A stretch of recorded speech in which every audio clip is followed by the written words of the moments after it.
interrupt your regularly scheduled programming to bring you details about severe weather that's moving through our area. I'm Jacob Sedesse. Many of the counties in our viewing area, including northern Alachua, are under a tornado watch. Let's get right over to UF Weather Center's AG Cornell with a look at those strong storms. AG?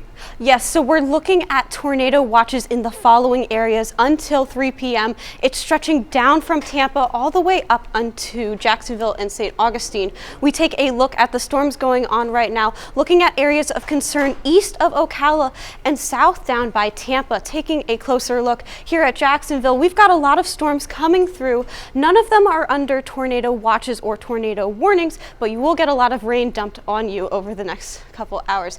Now, as we take a look down over by Ocala, we're looking at the tornado watches in the orange, tornado warnings over in the black boxes. Bakerstown, Crescent City, Pearson's going to be looking at those warnings right now. As we go further south, we're looking at a watch for the entire north of Tampa area, St. Petersburg, all the way up until Dade City. Tornado warnings are for Clearwater and up by Newport Richey.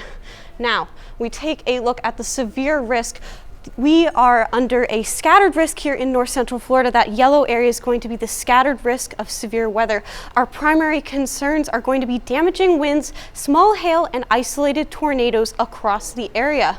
We take a look at the tornado threat. It's going to be about 5% of a tornado threat within 25 miles of your location. That area is stretching down from Sarasota all the way up into Jacksonville. Now, if you're here with me in Gainesville, that severe weather is going to be calming down in the next couple hours. By 4 p.m., we should be in the clear. Temperatures are going to be dipping down, partly cloudy throughout the rest of the evening. Yeah, thank you so much, AG. We turn now to a live look at Paynes Prairie, where there's been a momentary pause in storms, and it appears our stream as well. Conditions are similar on the UF campus just outside of our studio. Let's take a look at some other affected areas elsewhere in the state. In Tallahassee, footage shows rescuers working to free people from flooded houses. As you can see, some homes and cars as well are submerged in the water as a result of this severe weather, and first responders are using boats to get Leon County residents out. And it's not just Florida. This video from Alabama shows a suspected tornado touching down. This is the look from Alabama, touching down near Chunchula because of the wind. Further out, an aerial look from Mississippi. That's showing some damage in Scott County, where the Mississippi emergency managers are reporting actually a death. You can see just how much the storm wrecked homes and spread debris throughout the county. Our UF forecasters are continuing to monitor today's storms, and if the threat becomes severe again, we will let you know. If not, I'll be back at 5. Until then, you can always hear the latest coverage and track of today's storms on WUFT 89.1, 90.1, and read about it online at WUFT.org and on our social media platforms. We now return you to your regularly scheduled programming.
we're less than 48 hours away from the Orange and Blue spring football game for the Florida Gators.